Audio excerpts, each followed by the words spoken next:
I'd given 15 years to Dalton and Brooks Financial, countless early mornings, late nights, mentoring, fixing messes, staying loyal even when budgets shrank. It was my life. So when I walked into that sleek, glass-walled conference room on a Friday morning, I didn't expect it to end like this. Across the table sat Amanda Price, the new CEO, barely in her mid-30s, flanked by Richard, the HR guy who never looked you in the eye, and Kevin, my supervisor, smirking like he'd just won something. My stomach turned. "Kathy, thanks for joining us," Amanda said, her voice flat, rehearsed. "I'll get to the point. We're restructuring. Your position's redundant." Redundant. The word hit me like a punch. I knew this company better than anyone, the old systems, the big clients, every quirk. But I kept my hands folded, my face calm. I'd learned long ago that emotion in these rooms was weakness. Before I could say a word, Kevin leaned back, arms crossed. "We're cleaning house, Kathy. Trimming the dead weight." Richard flinched but stayed quiet. Amanda didn't react. Emma, a young analyst I'd trained, piped up from the corner. "Don't take it personally, Kathy. It's just business." Her voice wobbled, like she didn't believe it herself. It still stung. I smiled politely, my heart pounding. They expected me to crack, tears, maybe a fight. They didn't know I'd seen this coming. 3 weeks earlier, I'd found an email I wasn't meant to see. A late-night thread, carelessly forwarded to me, laid it all out. Amanda and Kevin plotting to modernize by cutting senior staff. My name was on the list. I'd spent every night since preparing, quietly, carefully. They thought they were ambushing me. They had no idea. Amanda slid a folder across the table. "Severance terms. We'll need your key card, laptop, and phone by end of day. Your team will be told this afternoon." My team, 12 people I'd hired, mentored, cared for like family. That hurt more than losing my job. "I understand," I said, taking the folder without opening it. "Thank you for the opportunity." Amanda nodded, relieved. Kevin's grin widened. Richard scribbled notes. Only Emma looked uneasy, avoiding my eyes. I walked back to my office, passing the main conference room where Amanda's new execs were laughing, planning their retreat. Kevin would be bragging about getting rid of me. I shut my door, locked it, and pulled out my personal phone. I sent a text, "It's happening. End of day today." The reply came fast, perfect. "Ready when you are. Dinner tonight?" I exhaled. Tonight, I'd meet someone who'd been waiting for this, someone who saw what they didn't. I glanced at my calendar. Friday was my last day at Dalton and Brooks. But Monday? Monday was going to be something else. They had no clue what was coming. I got to Lona, a quiet restaurant across town, far from the corporate crowd. Jonathan Pierce, CEO of Silvercrest Capital, Dalton and Brooks' biggest rival, was waiting in a corner booth. He stood as I slid in, always polite, then poured me a glass of wine. "They finally did it, huh?" he said, his tone light but sharp. "They did," I said. "Exactly like we thought." He smirked. Kevin's arrogance always was his weak spot. And Amanda? I knew she'd pull this the second she took over. Victor, the old CEO, had valued me. 6 months ago, he retired, and Amanda started sidelining anyone over 40. I'd lasted longer than most, but the email I'd found confirmed the endgame. I didn't want to believe it, I admitted, swirling my wine. But that email chain? No denying it. Jonathan leaned in, voice low. "Legals reviewed everything. You're clear, Kathy. Those upgrades to the client portfolio system, late nights, your own equipment, your time. We've got proof it's yours." I felt my shoulders loosen. They underestimated me. "Always have," he said, chuckling. "They see age and think you're done. They don't get you've built something they can't touch." I pulled a folder from my bag and slid it over. Inside were the updated algorithms, efficiency reports, and a patent application all in my name. For a year, I'd refined Dalton and Brooks' key software off hours at home. Every tweak, every timestamp, mine. Jonathan scanned it, whistling low. "This could bury them in a quarter." "That's half of it," I said. My team's loyal. They've seen how Amanda and Kevin treat me. They won't stay once I'm gone. They've already said they'd follow me. His eyes lit up. You're bringing the system and the people who run it? I shrugged. They're good. They deserve better than Dalton and Brooks. He didn't touch his food, too focused. When can you start? I'll take the weekend, I said. But I'm ready. So's my team. Monday, we'll announce you as Silvercrest's Director of Strategic Innovation, he said, grinning. Subtle, but they'll feel it. There's more, I added. I'm leaving transition docs, procedures, passwords, projects. It'll look helpful, but without me or my team, they'll drown trying to use it. Strategic, he said, raising his glass. Not revenge. Justice, I corrected. We clinked glasses. Amanda and Kevin thought they'd won. They didn't see I'd been building my exit for weeks. Friday wasn't the end. It was the start. Monday morning, I walked into Dalton and Brooks for the last time. The office buzzed, printers humming, keyboards clicking, but I could feel the whispers. Word of my redundancy had spread. A few coworkers gave me quick, pitying smiles in the hall. Emma lingered near the break room, looking like she wanted to talk but didn't. I nodded at her and kept going. My office was half-packed from Friday. The box on my desk held photos, awards, mementos, 15 years in one place. No one from the top came by.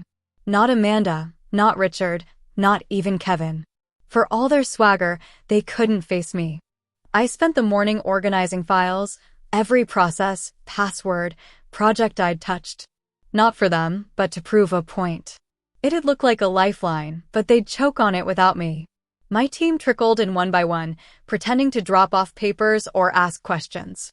They were really saying goodbye and fishing for more. Miguel, my best developer, shut the door. Is it true you're just leaving? After everything? I smiled. Not exactly. Check your personal email tonight. Trust me. He paused, then nodded. We'll miss you. They'll try to keep it together, but without you? No chance. That's their mess now, I said, winking. By noon, the office felt heavy with awkwardness. My team knew something was up.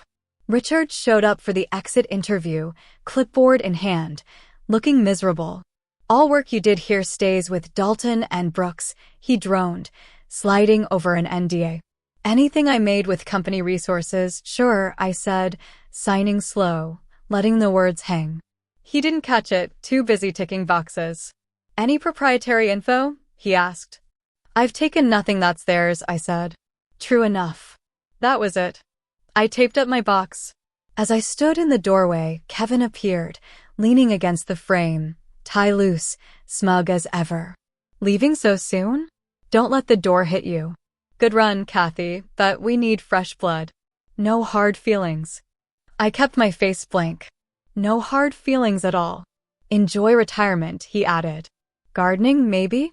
Oh, I'm not retiring, I said, soft but firm. Got something lined up. Leadership role. Starts Monday. He blinked, thrown. Oh! Something I'm excited about, I said, stepping past him. He laughed, but it sounded forced. I didn't look back. Box in hand, I walked out, 15 years behind me, something bigger ahead. They thought they'd cut me loose. They didn't see the rope I'd tied for myself. Monday was going to hit them hard. Monday morning, I woke up early, no alarm needed. I stood by my window, coffee in hand, feeling lighter than I had in years. No commute, no Dalton and Brooks. Just freedom. By 8 a.m., Silvercrest's website dropped the bomb, Kathy Bennett named Director of Strategic Innovation. Exclusive rights secured for revolutionary client portfolio system. It wasn't just a job, it was a stake in the ground. The press release spelled it out. I'd built the system on my own time, my own gear. Dalton and Brooks had no claim. My phone started buzzing. 9:12 a.m., Emma, Kathy, what's going on? Chaos here. I smiled. 9:17 a.m., Miguel, emergency exec meeting. Amanda looks spooked. I texted back, check your personal email. Over the weekend, I'd sent offers to my whole team, senior roles at Silvercrest, better pay, real respect. They'd been ignored too long. By 10 a.m., the news was everywhere. Blogs called it the Bennett coup. LinkedIn lit up. Dalton and Brooks' clients started freaking out. Then, at 10:30, Amanda called. "Kathy," she said, voice tight, "there's a misunderstanding. We need to talk intellectual property." I laughed quietly. "I took nothing that's yours, Amanda. It's mine. Check section 14 of the employment agreement." A pause. "Let's be reasonable. Can you come in today?" "Booked solid," I said. "Our legal teams can chat." I hung up. 10:45 a.m., Miguel, pandemonium. Kevin's yelling at IT. Amanda's locked in her office. Half the team's asking if they should jump ship. I replied, they won't have to look far. By noon, my team was in, almost all of them, even Emma, who wrote, "If you'll have me, I'd be honored." Silvercrest's legal team was already getting calls from Dalton and Brooks' clients, wanting to license the system or switch entirely. Dalton and Brooks' stock dropped 6% by lunch. Investors hate surprises. Silvercrest climbed. Then Kevin called. "Kathy," he said, faking calm, "we need to sit down. Maybe we were hasty. Could find a role for you." I nearly laughed. "Flattered, Kevin, but you'll be busy." "I'm good." "You're burning bridges," he snapped. "No," I said, "I'm walking across one you didn't see me build." I ended it there. My phone kept pinging my team, ready to leave. Amanda and Kevin thought Friday was my finish line.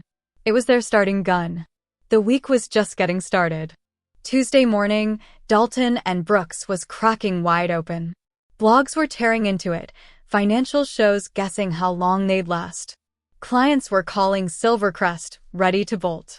I sat in our conference room, sunlight pouring in, my old team around me, Miguel, Emma, the rest, looking alive again. "You pulled it off," Miguel said, shaking his head as we prepped our first project. "Believe it," I said. "Let's make it worth it." Jonathan walked in. "Fallout's worse than we thought. 3 big clients already want terms with us. They're jumping." I wasn't shocked. Those clients lived on my system. Without it, or me, they were scared stiff. Mid-morning, David, a friend still at Dalton and Brooks, texted, "Emergency board meeting." Kevin's pacing. Amanda's silent. Richard looks wrecked. I forwarded it to Jonathan. He grinned. "Almost feel bad for them." "Almost," I said. Later, Denise, a senior client I'd known for years, met me for lunch. Over coffee, she cut to it. "We relied on you, Kathy. Amanda's crew can't handle the system. We don't trust them. We'd love to keep working with you at Silvercrest," I said. She nodded, relieved. "I'll push it through." Back at the office, Jonathan had more news. Clients are lining up. Dalton and Brooks is bleeding. The list was full of names I'd built ties with over decades. This wasn't just business, it was protecting what I'd made. By 3 p.m., David texted again. Kevin's blaming Amanda. Amanda's blaming Richard. Board's livid. Talk of shakeups. I shot back, expected. Wednesday, their stock was down 15%. Shareholders were panicking.